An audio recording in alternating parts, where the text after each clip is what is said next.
Good morning प्यारे class 10th के बच्चों मैं यहाँ पे आपका जो इंग्लिश का सिलेबस है वो कंप्लीट कराने वाला हूँ।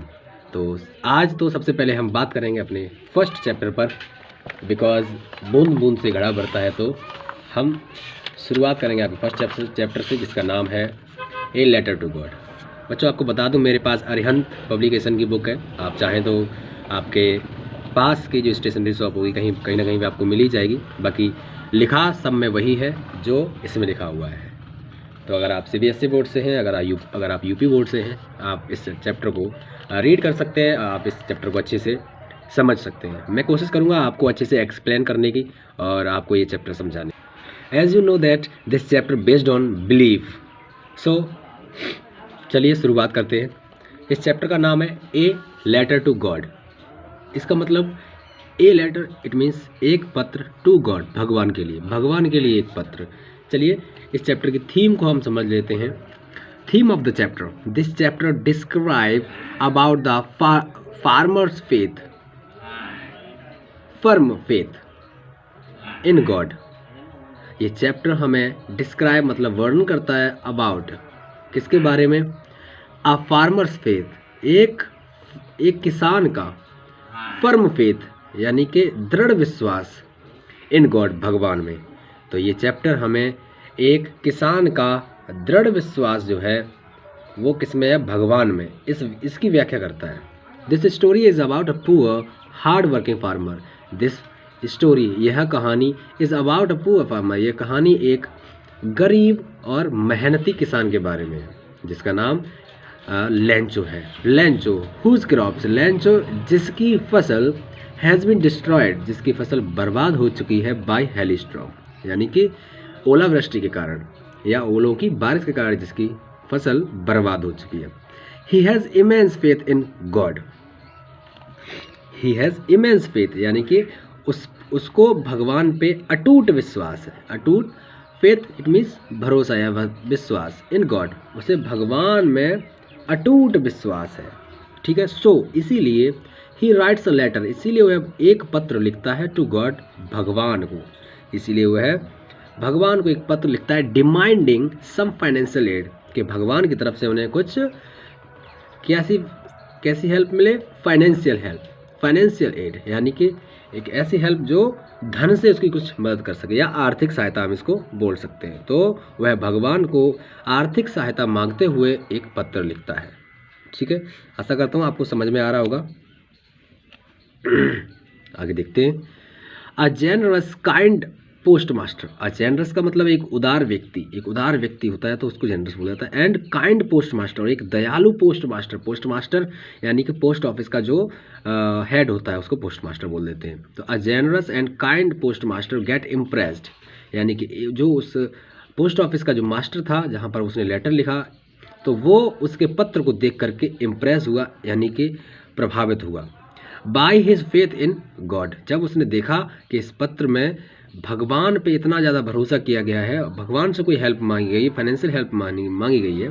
सो आगे देखो क्या होता है। He doesn't want his faith in God to be second, he doesn't यानी कि वह नहीं चाहता था हिज फेथ, कि उसका जो भरोसा है इन गॉड भगवान में, वो नहीं चाहता था, पोस्ट मास्टर नहीं चाहता था कि लेंचो का जो भरोसा है भगवान में, टू बी सेकंड, कि वो टूटे या फिर जो भरोसा है भगवान में वो उसका हिल जाए, वो नहीं चाहता था।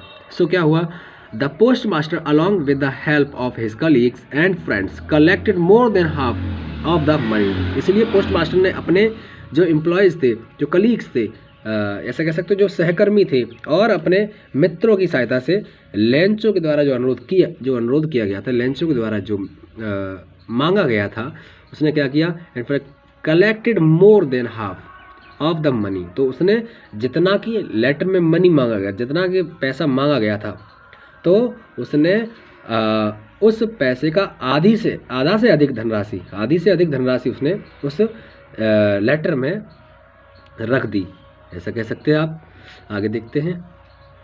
एंड कहाँ पे, बाई डिमांडिंग लेंचो। ठीक है। एंड सेंड्स, और भेज देता है, इट टू हिम, और लेंचो को वापस लेटर भेज देता है। उसमें वो कुछ मदद कर देता है, पूरा मदद तो नहीं कर पाता, शायद उसमें इतने रुपए मांगे गए थे जो कि वो पोस्ट मास्टर अफोर्ड नहीं कर सकता था, उसने उतने रुपए रख दिए जितना वो अफोर्ड कर सकता था, और उसने अपने कलीग्स, अपने साथ जो काम करने वाले उनसे पैसे मांगे और दे दिए। आगे देखते हैं। बट लेंचो ब्लेम्स, लेकिन जो लेंचो होता है वो ऐसा आरोप लगाता है, कैसा आरोप लगाता है, द पोस्ट ऑफिस एम्प्लॉय, कि जो पोस्ट ऑफिस के जो एम्प्लॉयज़ हैं, जो कर्मचारी वहाँ पर जो काम कर रहे हैं, of the stealing his money, कि उन्होंने उनका धन चुरा लिया है, यानी कि धन चुरा लिया है, विच गॉड सेंड हिम, जो भगवान ने उसे धन, यानी भगवान ने जो उसे रुपए भेजे हैं उसमें से कुछ रुपए जो है जो कर्मचारी उन्होंने चुरा लिए। And calls them a bunch of crooks, और जो लेंचो होता है वो उनको बंच ऑफ क्रूक्स बोल देता है, यानी कि बेईमानों का समूह कह देता है।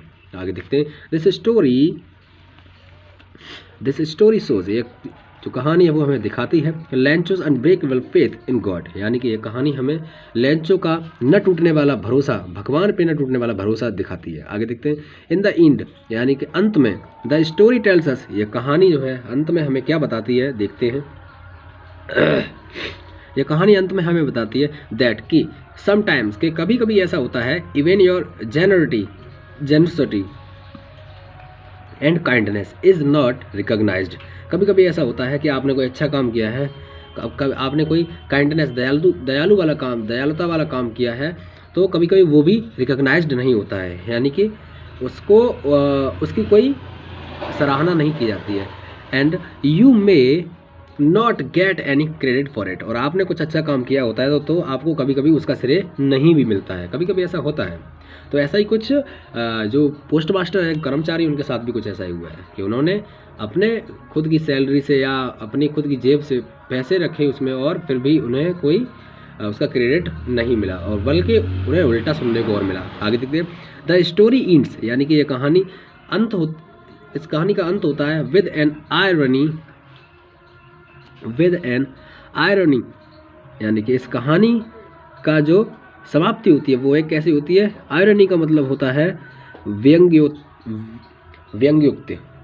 होती है। देखो, दैट कि Lencho is not able to understand, Lencho असमर्थ था, यानी कि समर्थ नहीं था ये समझने में, अंडरस्टैंड करने में, द काइंड हेल्प, की जो दयालुता की हेल्प करेगी, ऑफ एम्प्लॉयज़, यानी कि ऐसा कह सकते हैं हम इसको, लेंचो जो था वो कर्मचारियों को सहायता को नहीं समझ पाता है, ठीक है।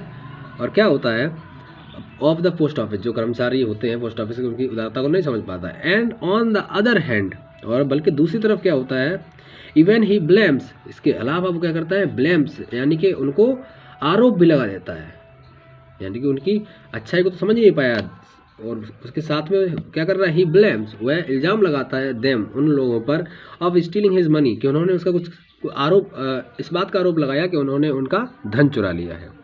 तो ये थीम ऑफ द चैप्टर था। पूरा आपको चैप्टर का एक्सप्लेनेशन चाहिए तो आपको अगली वीडियो में बहुत जल्द मिलने वाली है। तब तक के लिए अगर आप क्लास 10th में हैं, अगर आप क्लास 10th के जो बुक है वो पढ़ना चाहते हैं, और 99% अगर आप अंक पाना चाहते हैं इंग्लिश में, तो मुझे लगता है आपको ये चैनल ज़रूर सब्सक्राइब करना चाहिए। और मिलते हैं ऐसे ही अगले इस समरी के साथ, और तब तक के लिए नमस्कार, थैंक यू।